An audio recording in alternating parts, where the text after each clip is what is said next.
integrity. He is a mavakesh emet. He seeks the truth. He thinks more like an Orthodox Jew than most Orthodox Jews. That's why we invited you. Yeah.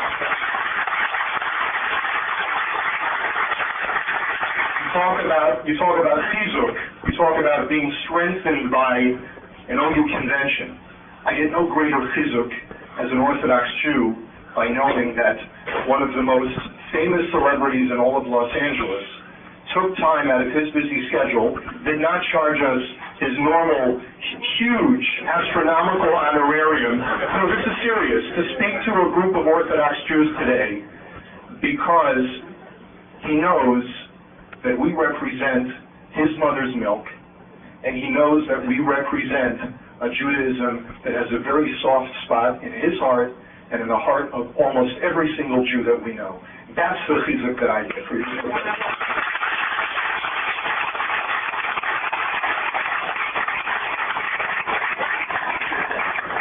It's not normally astronomical. Lady, I'll take the lady in the front. Lady in the back first, in the white hat. Oh, you better yell. It's not great acoustic. Okay. You know what? Come up a little.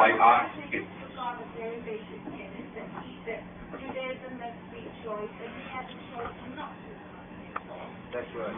That's a very good point. That's true. Her responding to the gentleman before, he had a free choice not to come today. That's true. I don't think anybody's going to leave with less emunah. All right, ma'am, go ahead. Yes, what I wanted to say is I know why the OU invited you, because if they're interested in hearing, we need to hear more of you. Okay, thank you very much.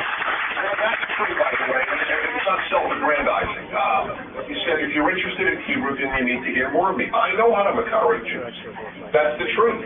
Yes, you're right. I do. And I'd love to give you, that's too big, because if you have a Kiruv conference, I'd like to show some of my, I have a very,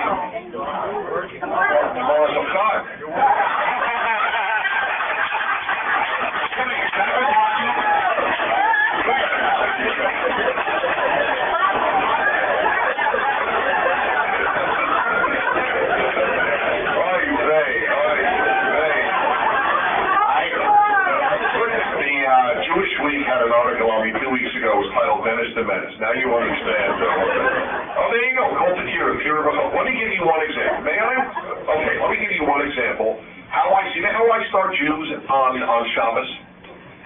Totally different than what I have heard. I don't know how this organization does it exactly. I'll tell you how I do it, and it is magical.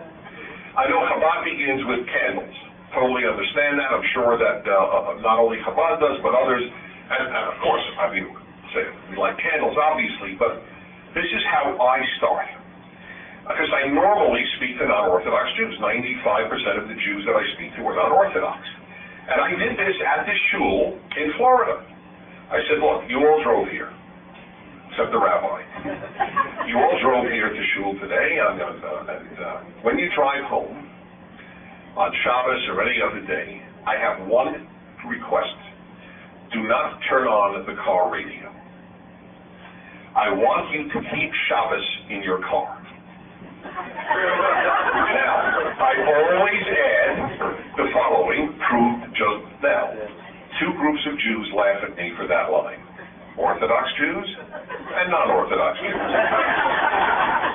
Everybody laughs at the idea of keeping Shabbos in their car, except for those who actually try it. And I say to them, folks, I'm not here as an Orthodox posek, and I explain what that is. I'm not talking to you about spark plugs. I'm talking to you about maintaining the ruach, the spirit of Shabbat. You have it in shul. Why do you lose it? Why do you lose it when you go home? By the way, if any of you want to record, your tape is shifted, in case you need to know. Okay. Why then? And I say, I'll tell you why. Because as soon as you get into your car to go home, it's not the spark plugs that kill the ruach. I'm not talking halachic. I'm talking spirit of Shabbos. It's the radio. The next day, this would be on a Friday night Shabbos, the next day in shul, I will say, how many of you did not turn on your car radio as I asked? Nearly everyone will raise their hand. For how many of you was this a completely different experience and nearly every single person raises his or her hand. The secular intrusion of the electronic invader is what killed their Shabbos, not their spark plugs. I'm not talking halachically. I say it's the third time, so you will not have to object to what I'm saying. I'm not saying it's mutar to drive. I'm saying if you do, there is still a way to have Shabbos. That's the mindset that has to be adopted. That's why I said, do you want them to become more religious, or is your one aim that they become orthodox halachically? That's the major question kiruv organizations must embark on. I don't care. Look, I get nachas if people become more frum than me. Obviously, some of you are here. I love that. You are beautiful. But that was one of the reasons this wasn't my aim. My aim was a sincere love of Yiddishkeit, a love of Torah, a belief that if you don't turn on the car radio when you drive to shul, not to the mall, whether you you can halachically walk to a mall. Halacha doesn't guarantee that Shabbos is observed. If the cardiologist reads the Journal of Cardiology without writing and without radio, to me he's totally violated Shabbos. That's his work. But he's been totally correct halachically. The notion that halacha guarantees even hashkafa isn't true. Forget it doesn't guarantee ethics. That we've already established. It doesn't even guarantee religiosity. You can keep halacha and be irreligious. And that's the kiruv idea that I want Jews to be religious. I want them to be God and Torah-centered.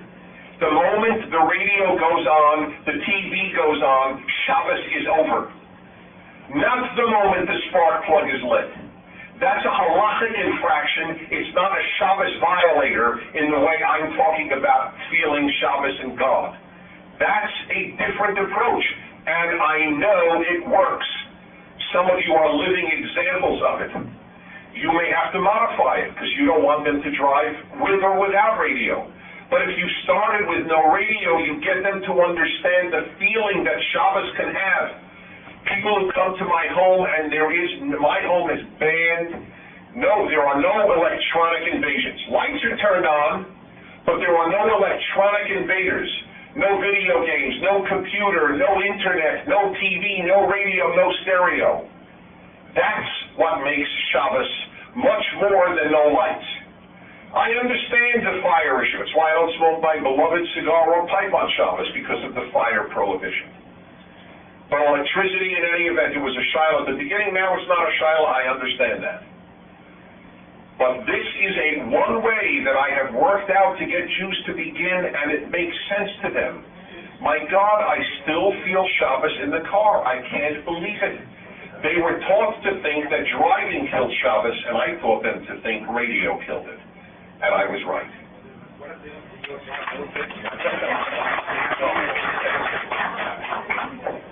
A very brief rejoinder to that. I can forgive you for a lot of things, Dennis, but I don't know, please don't take this the wrong way, for showing Natias leaning towards becoming a chassid. We are both Rivas.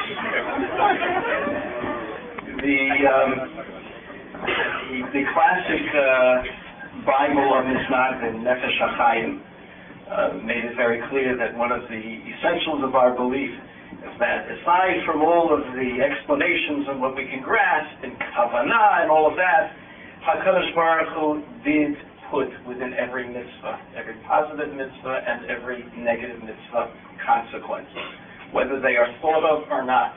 They bring us closer to God in the doing of affirmative obligations and distance ourselves from God in violating the proscriptions. They cannot be isolated or separated from the idea of God consciousness. What you talked about is very good and an excellent kiruv technique, but I would suggest that what you're introducing people to is one level of Shabbos. And where you're going to get people with that is on the level of, let's say, the current LA expression would be, you're feeding people Pringles instead of prime grill. I've been asked to I've been asked to stop because some people have to go in on